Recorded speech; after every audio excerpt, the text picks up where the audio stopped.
It's aggressively following as a second man, looping in the midfield, circling in the midfield. I don't know, driving a circle. I don't know what to call it. There's nothing fancy. You're just driving in a circle to time the play, keep momentum, and depending on your circle width, you do it through pads.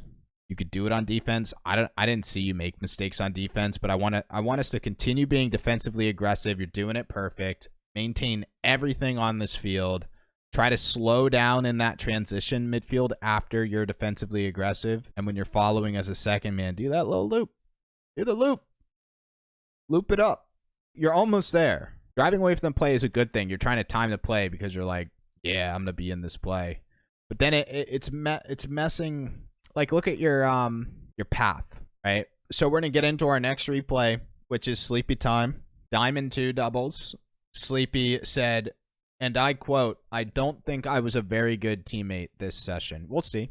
It'll be in the back of my head as in why. And actually, is it true? I would say the definition of not being a good teammate is leaving your teammate alone on defense, putting them in 2-on-1s, 1-on-1s that are uncomfortable, or not giving them a ton of time in the ball. And then what you're doing on the ball is just not valuable. So you're just ball chasing without a purpose. Ball chasing's not bad if you do something. Let us see. So far, you're being a good teammate. That's good. Good challenge. I like our shadow defense challenges. That one's in the air. This one's on the ground. The initial thing that kind of bothered me with this play was our fake. I would say up to this point, this is the right decision.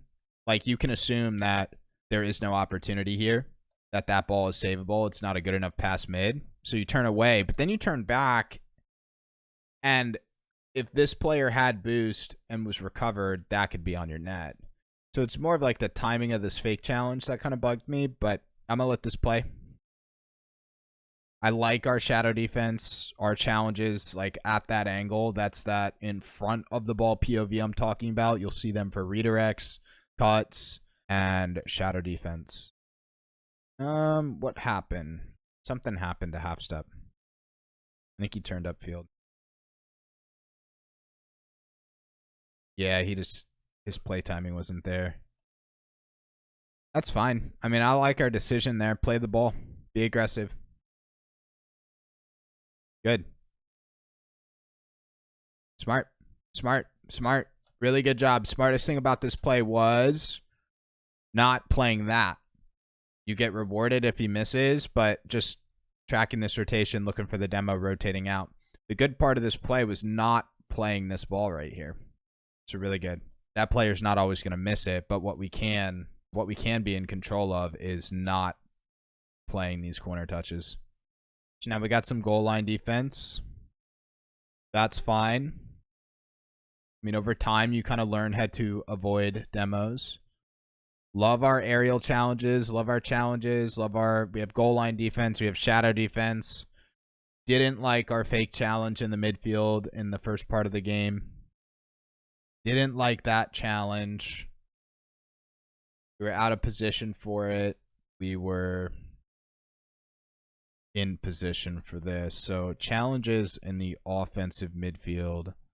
Good. Yeah, Sleepy, this is play like this, please. You're aggressive. You're challenging the ball. You're looking for control. A couple bad challenges, but that's Rocket League. You can't play perfect. We're aggressive on defense. You're looking to outplay opponents. Well, cut right there. We had goal line defense, shadow defense. This is super diverse for Diamond. We're seeing a lot of different fundamentals. Midfield cut right there. I'm looking at our offensive midfield shooting zone. Challenges and shots and positioning and anything encompassed with it. Well, with half step, it's play timing.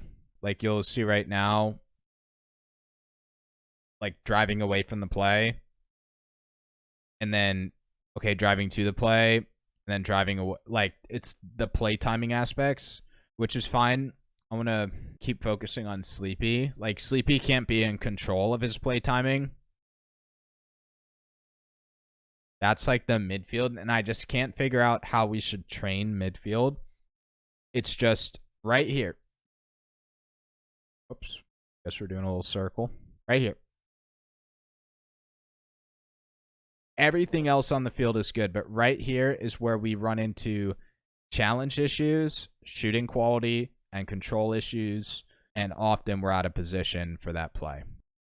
Like out of position, right? Like that wasn't shooting zone that I just drew, but that was midfield. It's your challenges, ball control, game sense, everything on like the corner goal line is good, but this midfield is where we're lacking. That was good. Very good play. Very good. That was executed perfectly. I want to say the problem is when we're as a first man getting to this midfield, we lose control here. We lose ball control. We either hit our touch too hard, or typically what's happening. Or if we're playing a second man in the midfield, half steps right here and we're right here. It's that issue of we're not close enough to our first man, so then we're out of position for the play that happened. With challenges, like we just need to fake more of these plays. We're just caught diving. But that's just Rocket League. You can't play perfect. This. So what's happening, it's like the good is leading into the bad. The good, I mentioned before, we're playing shadow defense. We're playing aggressive goal line corner defense. We're being aggressive on defense, which I love. But then our aggression is causing us to lose control on transition. When you think about defensive aggression, the whole point of it is to spend less time on defense and be aggressive, take the bull by its horns. You took the bull by its horns, you got your opportunity, and then you threw the ball away. Given this led into that goal we covered before. But what's happening is we're losing control right here. I want us to maintain our defensive aggression, and you can't control the speed of this touch, but take your space right here. And I think you can start anticipating this space. Keep being aggressive. Don't hesitate. Attack the ball on defense, and then anticipate your space. Try to slow down in this midfield instead of continually doing a continuous ball push. Slow down right here. Same play. Aggression. Same direction. Get your boost. Slow down. That's step one. Step two, and I'm just going to give you two things. And this is a repeat, Sleepy. It's a repeat. It's hard. Stop driving away from the play. I mean, we covered a thing where half step got scored on, and I said that he drove away from the play. I don't know what it is. Well, it's just a habit for players. There's a lot of habits in Diamond Champ, like people double jump every time, but like there's this habit in Diamond Champ where people drive away from the play. Don't drive away from the play like this. Don't drive away. If you want to do circles, which is what half step is doing, it's called looping or circling or rotating, driving a circle. You need to do the circle close to the play. Like like if he wants to time this play and maintain momentum, then still be positionally threatening in this midfield at the front post and do your circle right here.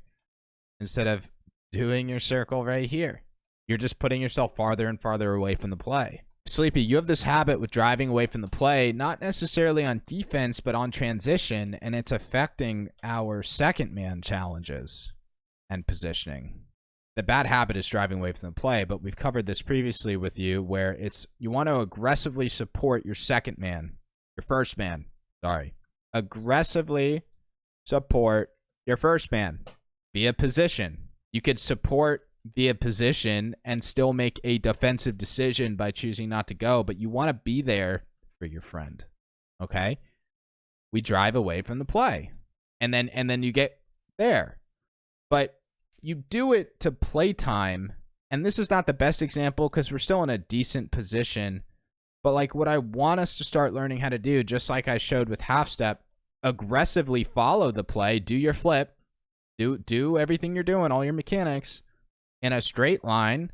You get here, and then you see how you get there too soon, and you even drive away from the play to hopefully time the play, right? You like swoop in like a hawk.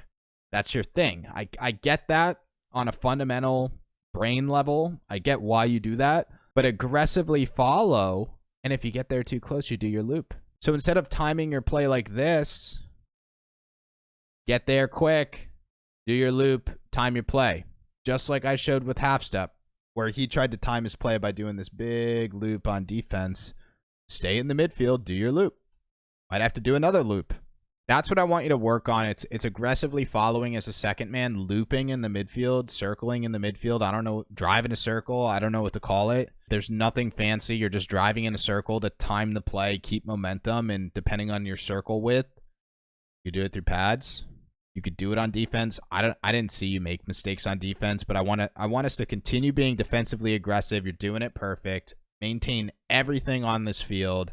Try to slow down in that transition midfield after you're defensively aggressive. And when you're following as a second man, do that little loop.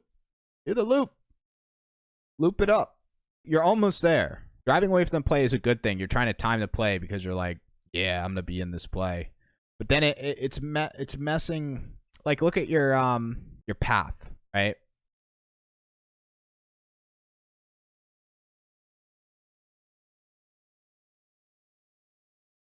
Right? That's not a pretty path. Not the exact path. But like I mentioned before, you could be scored on right now. This is not a pretty path. When you look at a path, it's like you're here, right? Like nice and tight. So it is a play timing thing. It's rooted in you want to be aggressive, you want to support, but just work on that timing part, the looping, try to support aggressively, drive in a straight line. There are nuances with like flips, what players do. Some people don't realize this. Like if you're following your teammate aggressively and you see how you flip. And it's like what you could do is what players will do is they'll flip, right, in a straight line. That flip increases speed, but there's also an animation timing for it. And then they get here and then they flip again and they kind of vary their flip. So their flip doesn't really increase speed, but it maintains speed. And like the flip itself it's allowing you to continue forward momentum, but the animation is slowing down the timing. So it allows you to time these plays better and not even have to do the looping thing. Overall, good, man. I think that was the most on-ball impact we've had. 100%.